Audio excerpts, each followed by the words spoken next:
دوستو آج سے ہم قسط وار ان جانبازوں کا تذکرہ شروع کر رہے ہیں جو گزشتہ 36 سال سے 22,000 فٹ کی بلندی پر -50 ڈگری سینٹی گریڈ خون کو جما دینے والی سردی، برفیلے طوفانوں اور پتھریلی بلندیوں پر اس میدان جنگ میں دفاع وطن کا فریضہ ادا کر رہے ہیں جہاں ہر قدم پر برف کے اندھے غار اپنا منہ پھاڑے ان کے منتظر رہتے ہیں، جہاں آکسیجن کی کمی کے سبب آدمی ڈھنگ سے سانس بھی نہیں لے پاتا، اور اگر وہاں سے واپس لوٹ بھی آئیں تو کئی سالوں تک سانس کی بیماریوں کا شکار رہتے ہیں۔ یہ سیریز سیاچن کے محاذ پر اپنی جانوں کا نذرانہ پیش کرنے والے جانبازوں اور غازیوں کے نام ہے۔ So let's start.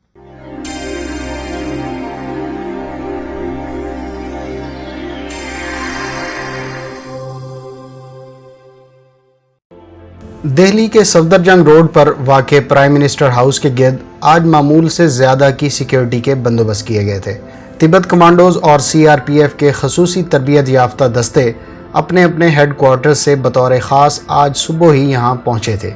ان لوگوں کو صرف حکم کی تعمیل کرنی تھی، لیکن ان کے افسران کو بھی اس بات کا علم نہیں تھا کہ دہلی پر کیا قیامت ٹوٹ پڑی ہے۔ تبت پولیس کمانڈوز اور CRPF کے کمانڈنٹس کو 2 گھنٹوں کے نوٹس پر 2 خصوصی تربیت یافتہ کمپنیاں دہلی روانہ کرنے کے احکامات ملے۔ دونوں فورسز کے کمانڈنٹ اپنے اپنے جوانوں کو خصوصی ہدایات کے ساتھ دہلی کی طرف روانہ کیا تھا۔ ان لوگوں نے علل صبح دہلی پہنچنے کے فوراً بعد وزیر اعظم ہاؤس کے چاروں اطراف علاقے کو اس طرح اپنے گھیرے میں لے لیا تھا کہ بادی نظر میں یہاں سے اب کوئی بھی شے ان کی نظروں میں آئے بغیر گزر کر پرائم منسٹر ہاؤس تک نہیں جا سکتی تھی۔ دونوں فورسز کا ایک جوائنٹ کمانڈ آفس بنا دیا گیا تھا اور انہیں ابھی تک یہ نہیں بتایا گیا تھا انہیں کتنے عرصے تک یہاں قیام کرنا ہے۔ رات کا پہلا پہر تھا جب بھارتی GHQ سے آرمی چیف کی کار برآمد ہوئی۔ کار کو آگے پیچھے آرمی کمانڈوز اسکارٹ کر رہے تھے۔ جس راستے سے سفر کرتے ہوئے یہ قافلہ پرائم منسٹر ہاؤس پہنچا تھا وہ زیادہ تر ویران ہی دکھائی دے رہا تھا۔ آرمی ہیڈ کوارٹر سے اسکواڈ کے ساتھ کسی جیپ کی برآمدگی نے CRPF اور تبت پولیس کمانڈوز کو مزید چوکنا کر دیا۔ انہیں اب اندازہ ہو رہا تھا کہ صورتحال ان کی توقع سے بھی زیادہ سیریس ہے، کیونکہ دیکھتے ہی دیکھتے یہاں VIP ٹریفک بڑھنے لگی تھی۔ کالے شیشوں کی بند کاروں میں کون لوگ ان کی آنکھوں کے سامنے سے گزر کر پرائم منسٹر ہاؤس کی طرف جا رہے تھے، انہیں اس کا تو کچھ خاص اندازہ نہیں تھا، لیکن یہ بات وہ بخوبی جانتے تھے کہ یہ سب ملک کی اہم ترین شخصیات ہیں اور ان کی یہاں موجودگی شاید ان کی آمد و رفت کو محفوظ بنانے کے لیے ہی ضروری سمجھی گئی تھی۔ ان تمام گاڑیوں کا رخ پرائم منسٹر ہاؤس کی طرف تھا، جہاں ایک خصوصی میٹنگ ہال میں وہ سب بھارتی تاریخ کا ایک اہم فیصلہ کرنے کے لیے جمع ہو رہے تھے۔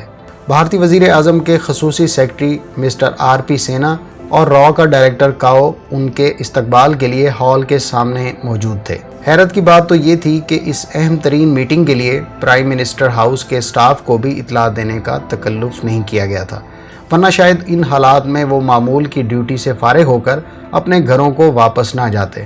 گاڑیوں کی آمد میں ٹائمنگ کا خاص خیال رکھا گیا تھا اور پہلے سے مقررہ وقت سے 5 منٹ قبل ہی تمام اہم شخصیات ہال میں موجود تھیں۔ رات کے 2 بج رہے تھے۔ جیسے ہی دیوار سے لٹکتے گھڑیال نے 2 بجے کا الارم دیا، ہال کا بغلی دروازہ کھلا اور اس سے بھارتی prime minister Mrs Indira Gandhi اکیلی اندر داخل ہوئی۔ عام حالات میں ایسا کبھی نہیں ہوتا تھا، عموماً ان کی پرسنل سیکرٹری ضرور ان کے ساتھ ہوتی تھی، لیکن آج مسز اندرا گاندھی نے یہ تکلف بھی نہیں کیا تھا۔ یہاں موجود مہمانوں کو اس بات کا علم نہیں تھا کہ وہ صبح 8 بجے کے بعد سے اب تک ایک لمحے کے لیے بھی بیڈ روم تک نہیں گئیں اور ڈنر سے فارغ ہونے کے بعد سے مسلسل سینا اور کاؤ کے ساتھ میٹنگ میں مصروف تھیں، جنہوں نے بھارتی وزیر اعظم کو تفصیل سے بتا دیا تھا کہ جو ایڈونچر وہ کرنے جا رہے ہیں اس کا انجام کیا ہو سکتا ہے۔ اصل میں ان دونوں کی ہلا شیری نے بھارت کی مہم جو وزیر اعظم کو یہ اہم ترین فیصلہ کرنے کا حوصلہ بخشا۔ مسز اندرا گاندھی جس نے 71 میں پاکستان کو 2 لخت کیا تھا، اب پاکستان پر پھر ایک کاری ضرب لگانے جا رہی تھی۔ شاید وہ اتنا خطرناک فیصلہ اکیلے نہ کر پاتی، لیکن ان کے روسی دوستوں نے انہیں حوصلہ دیا۔ اپنے آخری دورہ روس میں بھارتی وزیر اعظم مسز اندرا گاندھی کو روس کے صدر نے مائل کیا تھا کہ وہ پاکستان کی مشرقی سرحد پر سیاچن کے نزدیک ایک نیا محاذ جنگ کھول دے تاکہ افغان مجاہدین کی مدد کے لیے کمر بستہ پاکستانی فوج کو الجھایا جا سکے، اور ایڈونچر پسند اندرا گاندھی نے یہ تجویز مان لی تھی۔ اپنے دورہ روس سے واپسی کے بعد اس نے سیاچن سے متعلق خصوصی مطالعہ اور بریفنگ لینا شروع کی تھی۔ اس ضمن میں اس نے جنرل ایم ایل چبر سے بطور خاص 3-4 مرتبہ بریفنگ لی تھی۔ جنرل چبر جو 78 سے پاکستان پر تاؤ کھائے بیٹھا تھا، اس نے خود کو ایک عرصے سے اس مہم کے لیے تیار کیا ہوا تھا، لیکن ابھی تک وہ کھل کر بھارتی وزیر اعظم سے کچھ نہیں کہہ سکا۔ آخری ملاقات پر جب اچانک کسی بات پر مسکراتے ہوئے بھارتی وزیر اعظم نے یکدم سیریس ہو کر اس کی آنکھوں میں اپنی چھوٹی چھوٹی لیکن نیزے کی طرح مخاطب کے چہرے اور دل و دماغ میں پیوست ہو جانے والی آنکھوں سے جھانکتے ہوئے کہا کہ کیا ہمارے لیے اس اہم اور اسٹریٹجک علاقے پر قبضہ کرنا ممکن ہوگا؟ تو وہ بھونچا کر رہ گیا۔ یس میڈم پرائم منسٹر، یس۔ اچانک ہی اس نے سنبھل کر اپنا اشتیاق جتایا، لیکن شاید صرف یس کہہ دینے سے مسز اندرا گاندھی مطمئن نہیں ہوئی تھی۔ ابھی تک وہ استفہامیہ نظروں سے اسی کی طرف دیکھ رہی تھی۔ سارا علاقہ خالی ہے، یہاں سے 150 میل دور پاکستانی فوج موجود ہے، ہم انہیں شاندار سرپرائز دے سکتے ہیں۔ اس نے بڑے یقین سے کہا، تم فوجی لوگ بھی عجیب ہوتے ہو، شاید سویلین کی طرح تم تصویر کے دونوں رخ نہیں دیکھنا چاہتے، یا پھر کسی بھی مہم جوئی سے انکار کو اپنی توہین سمجھتے ہو۔ مسز اندرا گاندھی کے عجیب و غریب جواب نے جنرل چبر کو چکرا کر رکھ دیا۔ اسے سمجھ ہی نہیں آ رہی تھی کہ پرائم منسٹر اس کا مذاق اڑا رہی ہیں یا اسے داد دے رہی ہیں۔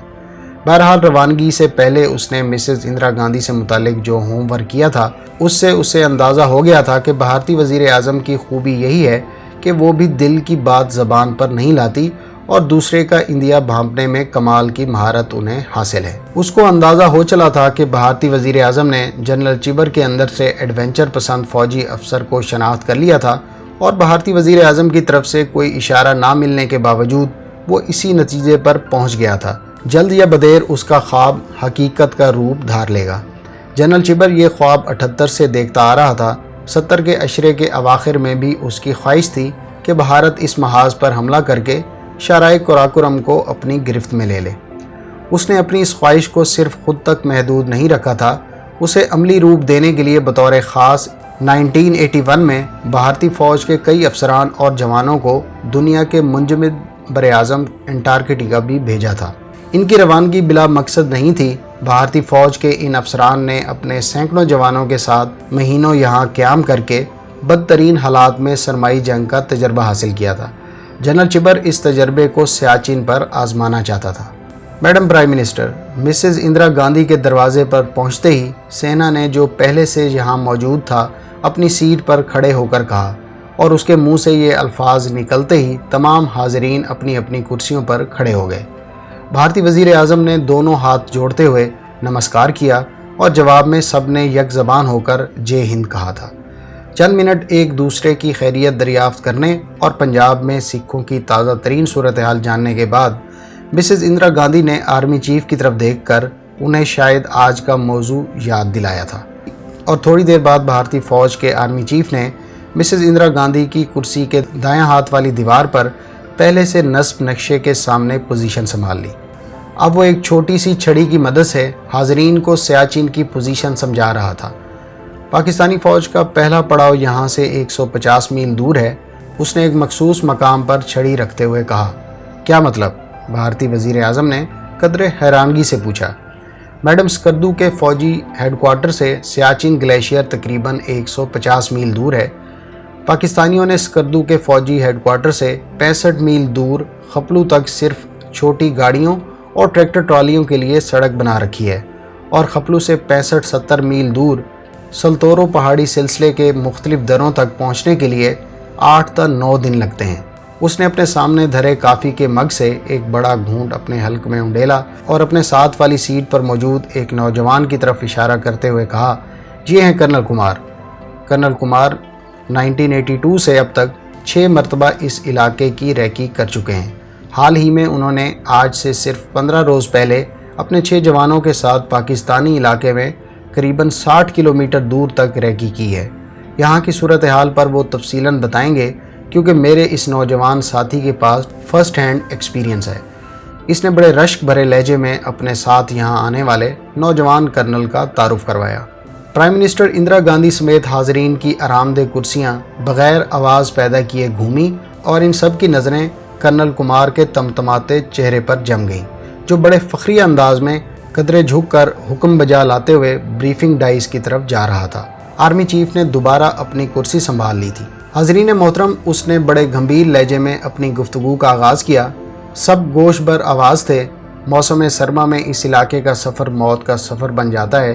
گلیشیئر کے علاقے میں تو موسم گرما میں بھی پہاڑی چوٹیاں برف سے ڈھکی رہتی ہیں اور درجہ حرارت نقطہ انجماد سے 10 یا 15 ڈگری سینٹی گریڈ نیچے رہتا ہے۔ ان حالات میں عام فوجی وردی کے ساتھ اور ان مخصوص موسمی حالات میں تربیت حاصل کیے بغیر دنیا کی مضبوط ترین فوج کے لیے بھی یہاں چند دنوں تک قیام پذیر رہنا ناممکن ہے۔ یہاں کے موسمی حالات میں زندہ رہنے کے لیے جس خصوصی لباس، رہائشی اگلو اور اعلیٰ درجے کی خوراک کی ضرورت ہے وہ پاکستانی فوج کے پاس نہیں ہے۔ 50 تا 80 میل فی گھنٹہ کی رفتار سے یہاں برفانی ہوائیں چلتی رہتی ہیں اور سردیوں میں درجہ حرارت -50 درجے سینٹی گریڈ ہو جاتا ہے۔ اس کے آخری فقرے سے حاضرین کو اپنی ریڑھ کی ہڈی میں سنسنی دوڑنے کا احساس ہوا تھا اور بھارتی وزیر اعظم کو تو جھرجھری سی آ گئی تھی۔ Madam prime minister, colonel Kumar نے براہ راست مسز اندرا گاندھی کو مخاطب کیا تھا، دنیا کی بہترین تربیت یافتہ فوج کے جوانوں کے پاس اگر اعلیٰ ترین اور گرم ترین وردی اور بوٹ بھی موجود ہوں تو بھی اس بات کی کوئی ضمانت نہیں کہ سردی سے ان کے ہاتھ پیر شل نہ ہو جائیں۔ جسم کا کوئی ایسا عضو جسے ڈھانپا نہ جائے شدید سردی سے جھڑنے لگتا ہے۔ حتیٰ کہ آنکھوں پر بھی ہر وقت گہرے رنگدار شیشوں کی اینک چڑھائے رکھنا لازم ہے۔ بصورت دیگر برف کے طویل سلسلہ پر جب سورج کی روشنی پڑتی ہے تو اس کی چمک سے انسان کے اندھا ہو جانے کا خطرہ موجود رہتا ہے۔ کرنل کمار جب سیاچن گلیشیئر پر بریفنگ دے رہا تھا تو حاضرین کو پلکیں جھمکانا بھی شاید یاد نہیں رہا تھا۔ اس نے سلسلہ کلام جاری رکھا۔ عام طور پر 10,000 فٹ کی بلندی پر آکسیجن کی کمی کے اثرات آپ کے جسم پر ظاہر ہونا شروع ہو جاتے ہیں اور بلندی میں اضافے کے ساتھ ساتھ ان اثرات کی شدت بھی بڑھتی چلی جاتی ہے۔ 20,000 سے 22,000 فٹ کی بلندی پر بمشکل چند دن ہی زندہ رہنا ممکن ہے۔ البتہ آکسیجن کی وافر مقدار موجود ہو تو قیام کی مدت بڑھائی جا سکتی۔ آکسیجن کی کمی، شدید ترین سردی اور سطح سمندر سے اتنی زیادہ بلندی سے سر درد، ہائی آلٹیٹیوڈ سکنس، پھیپھڑوں میں پانی بھر جانے کا عارضہ اور سانس کی شدید تکلیف یعنی ہائپوکسیا لاحق ہونے کا خطرہ ہر وقت موجود رہتا ہے۔ اگر پاکستان آرمی، جسے برفانی جنگ کا تجربہ نہیں صرف جوش اور جذبے کے بل پر بھی ہمارے مقابل آ گئی تو شاید ہمارے گولوں اور گولیوں سے زیادہ ان کے لیے یہاں کا موسم عذابناک ثابت ہوگا۔ ایسا کوئی بھی عارضہ لاحق ہونے کے بعد مریض کو اگر چند منٹ کے اندر اونچائی سے نیچے نہ اتارا جائے تو اس کی موت فوراً واقع ہو جاتی ہے۔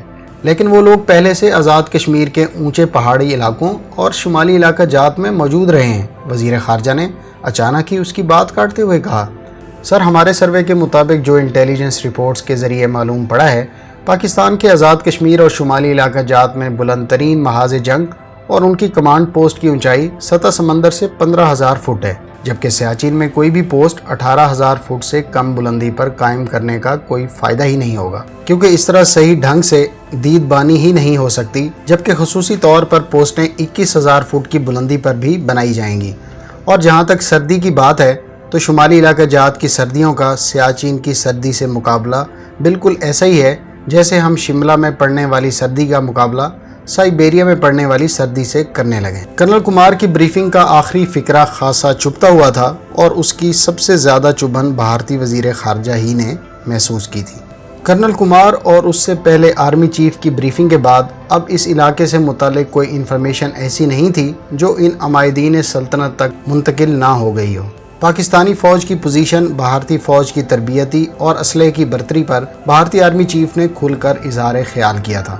پرائم منسٹر ہاؤس کے ایک کونے میں موجود مندر میں کیرتن شروع ہو رہا تھا جب بھارتی خارجہ سیکرٹری اور وزیر خارجہ نے اپنی بریفنگ ختم کی۔ انہوں نے بھارتی فوج کی جارحیت سے پیدا ہونے والی صورتحال کے ممکنہ رد عمل اور اس رد عمل کا سامنا کرنے کے لیے اپنی حکمت عملی بتا دی تھی۔ یہ بات تمام بریفنگ کرنے والوں کے ذہن میں پہلے سے موجود رہی تھی کہ ان کے سامنے ایک ہٹ دھرم اور اپنی بات کو منوانے کی عادی وزیر اعظم بیٹھی ہے جس نے اپنے دماغ سے کوئی فیصلہ کرنے کے بعد ہی انہیں طلب کیا ہے۔ ہر بریفنگ دینے والا جانتا تھا کہ بھارتی وزیر اعظم کی عادت تھی وہ فیصلہ کرنے کے بعد ایسی اہم میٹنگز کا اہتمام صرف اتمام حجت کے لیے ہی کرتی تھی اور اپنے کسی بھی فیصلے پر تنقید یا نہ سننے کی وہ عادی نہیں تھی۔ یہی وجہ تھی کہ انہوں نے مسز اندرا گاندھی کے استفسار تک کا جواب ان کی مرضی کے مطابق ہی دیا تھا۔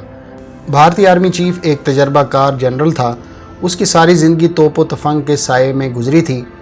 اس سے زیادہ کون اس بات کا اندازہ کر سکتا تھا کہ اس ایڈونچر کی بھارتی فوج کو کیا قیمت چکانا پڑے گی۔